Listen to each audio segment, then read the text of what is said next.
ബസ്സിൽ ലൈംഗിക അതിക്രമം നടത്തിയെന്ന ആരോപണത്തിനു പിന്നാലെ കോഴിക്കോട് ഗോവിന്ദപുരം സ്വദേശി ദീപക് ജീവനൊടുക്കിയതിൽ യുവതിക്കെതിരെ പോലീസ് കേസെടുത്തു. ആത്മഹത്യാ പ്രേരണ കുറ്റം ചുമത്തിയാണ് വീഡിയോ പ്രചരിപ്പിച്ച യുവതിക്കെതിരെ മെഡിക്കൽ കോളേജ് പോലീസ് കേസെടുത്തത്.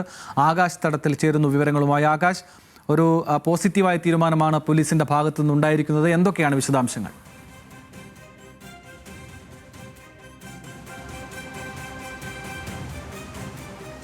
ആനന്ദ് സൂചിപ്പിച്ചതുപോലെ തന്നെ ഇപ്പോൾ യുവതിക്കെതിരെ കേസെടുത്തിരിക്കുകയാണ് മെഡിക്കൽ കോളേജ് പോലീസ്. ഇന്ന് വൈകിട്ട് 4 മണിയോട് കൂടിയായിരുന്നു ഈ മെഡിക്കൽ കോളേജ് പോലീസ് ഈ യുവാവിൻ്റെ വീട്ടിലെത്തി അമ്മയുടെ ഉൾപ്പെടെ മൊഴി രേഖപ്പെടുത്തിയത്. അതിന് പിന്നാലെ തന്നെ ഇപ്പോൾ കേസെടുത്തിരിക്കുകയാണ്. കൂടാതെ തന്നെ യുവതിയുടെ മൊഴിയും പോലീസ് രേഖപ്പെടുത്തി കഴിഞ്ഞിട്ടുണ്ട്. വടകര പോലീസാണ് യുവതിയുടെ മൊഴി രേഖപ്പെടുത്തിയിരിക്കുന്നത്. ഇതിൽ കൃത്യമായ ഈ സംഭവം നടന്നത് വെള്ളിയാഴ്ചയായിരുന്നു. വെള്ളിയാഴ്ച പയ്യന്നൂരിൽ വെച്ചായിരുന്നു ഈ സംഭവം ഉണ്ടായിരുന്നത്. ഈ യുവാവ് ഒരു സെയിൽസ് എക്സിക്യൂട്ടീവാണ്. ഇയാൾ ഈ ജോലിയുടെ ഭാഗമായി കണ്ണൂരിലേക്ക് യാത്ര ചെയ്യുമ്പോഴാണ് തിരക്കുള്ള ബസ്സിൽ മുന്നിലെത്തുകയും ഇത്തരത്തിൽ യുവതി ഒരു വീഡിയോ എടുക്കുകയും ചെയ്തിരുന്നത്. യുവതിയുടെ ശരീരത്തിൽ സ്പർശിക്കുന്നതായിരുന്നു വീഡിയോ. പിന്നാലെ ഈ യുവതി ആർക്കും പരാതി നൽകാതെ തന്നെ ഈ വീഡിയോ സാമൂഹ്യ മാധ്യമങ്ങളിൽ ഇടുകയും അത് പിന്നീട് വലിയ ചർച്ചയാവുകയും ചെയ്തു. ഇതിൽ മനംതൊന്നാണ് ഈ യുവാവ് ഇത്തരത്തിൽ സ്വയം ജീവനൊടുക്കിയതെന്നാണ് കുടുംബത്തിൻ്റെ ആരോപണം.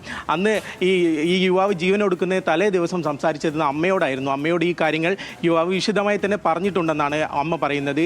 മകന് വല്ലാതെ മാനസികമായി തന്നെ വേദന ഉണ്ടാക്കി എന്നുകൂടി അമ്മ പറയുന്നു. അതിനുശേഷമായിരുന്നു രാവിലെയോടെ യുവാവ് സ്വയം ജീവനൊടുക്കിയതായി കണ്ടത്. അതിന് പിന്നാലെ ഈ കുടുംബം ഇന്ന് കമ്മീഷണർ ഓഫീസിലെത്തി പരാതി നൽകുന്ന ഒരു സാഹചര്യം ഉണ്ടായിരുന്നു.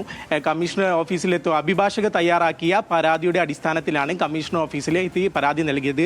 അതിന് പിന്നാലെ തന്നെ ഉച്ചയോടുകൂടി ഈ കാര്യത്തിൽ മനുഷ്യാവകാശ കമ്മീഷനും കൂടി ഇടപെട്ടിരുന്നു. ഇതിൽ DIG തലത്തിലുള്ള ഉദ്യോഗസ്ഥൻ്റെ അന്വേഷണം വേണം. അന്വേഷണത്തിന് ശേഷം ഒരാഴ്ചയ്ക്കുള്ളിൽ തന്നെ അന്വേഷണ റിപ്പോർട്ട് കൈമാറണം.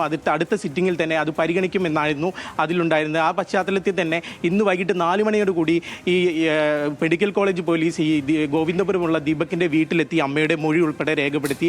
അപ്പോൾ നേരിയ രീതിയിലുള്ള പ്രതിഷേധമുണ്ടായിരുന്നു. ഈ മൊഴി രേഖപ്പെടുത്താൻ വൈകിയതിലും ഈ യുവതിക്കെതിരെ കേസെടുക്കാത്തതിലുമായിരുന്നു ഇപ്പോൾ അതിലൊരു പ്രതിഷേധമുണ്ടായിരുന്നത്. എന്നാൽ ഇപ്പോൾ യുവതിക്കെതിരെ കേസെടുത്തിരിക്കുകയാണ്.